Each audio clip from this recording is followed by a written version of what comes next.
salgın musibetine karşı verdiğimiz mücadele Li Tirkiyeyê di têkoşîna li dijî pandemiya vîrusa koronayê de proseya nû ya gav bi gavî wê di navbera Hevdê Gulan û yekê Hezîranê de bê cîbicî kirin. Li gel ku beşekî dikan û kargeh hatin vekirin, dîsa beşekî mezin dikan girtîman.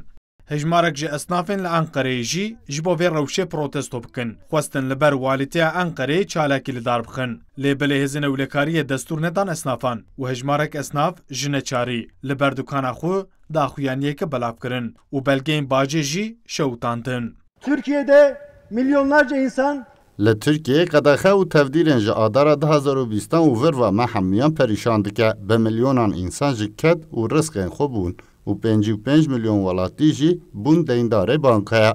Sermayedarên mezin kar dikin lê em esnafên biçûk dimirin. Em li benda 5 kuruş alîkariya dewletê nînin. Bes em dixwazin dikan û kargehê xwe vebikin. Ji yekê Hezîranê û şûn de em ê dikanê xwe ji bo ku careka din negirin vebikin. Esnaf ji qedexe, bacên zêde û ji ber paketên aboriyê yên piçûk bêzar bûne û daxwaza vekirina dikanên xwe dikin. Ji xwe rewşa esnafan nehew ji bo pandemiyê. Berê pandemiyê jî o hal hebû nizaçe hebû giran bû. Vergî li ser esnafan giran e. Vê pandemiyê jî ket ser, salek jî dikan girtîbûn ket ser. Hêza kesên me tilê do li riha ciwanek ev kiriye, intihar kiriye. 29 salê. Ekonomik açıdan günlük yaşayan insanlar olarak zaten. Em esnaf rojane de bara mala xwe dikin. Ev salakiye dikanên me tên girtin û vekirin. Ev derdê me tinê nîne. Ev derdê hemû civakê ye. Civak li malên xwe tên hepskirin. Destilat me ji hemû mafên bingehîn bêpar dihêle. Divê dengê me bê bihîstin. Divê em êdî karibin dikanên xwe vekin.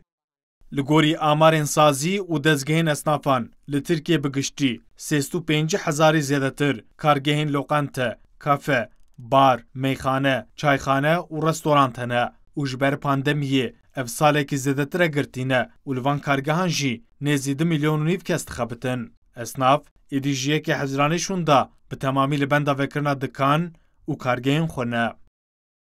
Ömer Sönmez, Kurdistan 24, Ankara.